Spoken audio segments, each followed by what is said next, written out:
Game number 1, na-psycho tayo ni Coach Ducky. Kala mo Colton, no? Hindi, XP yan. Game number 2, na-psycho naman tayo ni Coach Tic-Tac. Akala mo Mage to, no? Hindi, ginawang Korean. Game 3, dito nakalabasan ng mga alas. Pero focus tayo sa Johnny Yawi at hihimayin natin paano sa tingin ko na-shutdown ng Bren Esports ang kanyang championship hero. Bigyan ko muna kayo ng content context sa draft. Ang plano ng Bren at Echo ay pick-off gaming. Pero pansinin din natin ang ibang heroes sa kanilang kumpulan na makakatulong upang ma-pull off ng Kanja at Cho ang pick-off nila. May dalawang kasama si Yawi na mayroong crowd control samantalang tatlo naman ang meron sa kumpulan ni Ogwen. Bakit ko nabanggit yung mga kasamang heroes at crowd control? Dahil single target yung Kanja at Cho, kailangan nila ng kasama na magbibigay ng additional crowd control upang magamit nila ang kanilang ultimate sa mga crucial targets. Yung ganitong flexibility na mayroong secondary setter ay magbibigay ng maraming options sa bawat kuponan upang marami silang ma-pick off, hindi lang isa. At ang difference in flexibility na ito ay naging dahilan upang ma-shutdown ng Bren ang Cho ni Yawi. Paano nilang ginawa? Number 1, sila unang e-engage. Dahil sa sobrang daming option ng Bren, kahit sino sa kanila ay pwede mag-setup ng play. Dito, kahit na unang nag-conceal si Yawi, sino unang nag-setup? Kaja.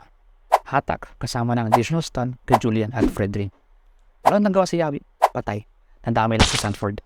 Dito, alam ni Yawi na may tao dyan, kaya para hindi siya mahatak tulad ng dati, feeling ko pinauna niya muna si Carl, pero sino nag-setup? Si Flap. Tapos all in kay Carl, tunaw agad. Tapos kanino ginamit yung Divine Judgment? Kay Yawi. Kaya di siya nakasipa, tunaw din.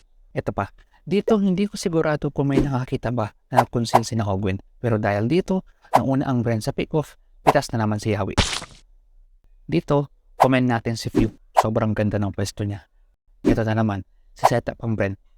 Hindi naman tayo enjoy pero di na yan makakasama sa clash. By the time susunod na si Yawi, wala, na-zone na sila ni Few. Though patay siya, pero by time yun para mapitas ng Bren si Carl. Lamang sila sa hero at pwesto, nakuha pa ang Lord. Tapos yun na naman, makakatakas na si Yawi pero ang dami kasi pang setup ng Bren. Kahit Choka wala kang takas. Pero may mga pagkakataon na nauuna si Yawi mag-setup at kadalasan ay walang nakakabawi ng teams pag sumet siya. Ngunit sa laro na ito, doon papasok ang number 2 na laban ng Bren kahit mag-engage si Yawi. Pinatunayan ng Bren Esports na kahit mag-setup siya, handa sila sa engagement niya. Gaya nito, na-apply yung number 1 na nag-setup si Flap. Pero ito, i-engage na si Yawi. I-engage siya. Tama yan, may nasipa siya. Pero anong ginawa ng Bren? Pumalag sila. Alam kasi ng Bren, ang dami nila pang setup na heroes. Pumasok yung Kaja CC, pumasok yung Arlot CC, at muntik nang makapatumba si Benny. Hindi man sila nakapatay, pero naging kumpiyansa ang Bren kasi maraming pang follow-up na set at crowd control. Dito, ganun din. Pero una ng zone si Sanford. Pero namatay agad dahil unfortunately walang vengeance. At sa kasamaang palad hindi nakarete si Kai dahil nakasipa si Yawi. Pero anong ginawa ng Ben? Tumaban sila. Doon nakuha ng carrying load kahit kay Carl mapunta yan, talamang pa rin ng Bren.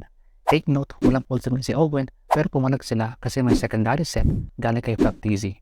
-3, lamang ang Bren na Lord pang kasama. Meron din dito, una nang set si Yawi pero laban lang, sabi ng Bren. Marami tayong crowd control, ba't tayo matatakot? Humatak lang si Ogwen, tapos yung nag-engage si Few. At doon papasok yung number 3, kung saan sasaluhin ng mga frontline heroes ang sipa ni Yawi. Tingnan nyo to. Si Yawi yung nag-engage, pero lumaban ng Bren. Ito yung malupit. Successful yung knock-up, pero nung sisipa na si Yawi, alam niyo kung ano nangyari? Binak ni Kyle yung sipa at sinundan ng knock-up. Oh my gosh, space yun para kay Super Marco para maka-flicker at hinatak ni Ogwen si Yawi. Walang nagawa si Yawi, patay siya. Ganito na naman. Tama ang sipa ni Yawi. Pero meron na naman flop by Kyle. Nagpasipa na siya pero okay lang, friend din yun eh. Kung ikaw si Yawi, paano ka makapag-setup? Uunahan ka. At kung mag-setup ka, talo pa rin kayo sa clash. At yung hero na gusto mong sipain ay hindi mo magawa dahil may willing sumalo ng sipa. Sa tingin ko nakatalo talaga kung sino ang kasama ng Kaja at Cho sa pag-pick off. Andito nakalamang ang Bren dahil kasama ng Kaja yung mga secondary setup heroes na pwede mag-frontline, mag-set at magbigay ng crowd control. Hindi katulad sa Echo, Show lang kasi ang taga-setup nila. Kahit may Valentina na sumit, malambot pa rin kasi mamatay agad. At kahit may Barats, ang tagal ng crowd control niya. By that time, tunaw na siya sa Kari at Julian. Bottom line, pinahirapan ng draft ng Bren ang buhay ni Yawi. Lagi silang may sagot kung ano ang gagawin ni Yawi. Marami pang dahilan kung bakit nanalo ang Bren, pero ito ay isang statement sa ibang teams. Ibaban pa ba natin ang Chong ni Yawi? Who knows? Whether iban o hindi, yung Chong ni Yawi, malakas pa rin yan. Sanjap handa lang ang Bren if ever ilabas ang Chong niya. Fuck your analysis. Thank you. Next tip ulit. Koma please. Let's go.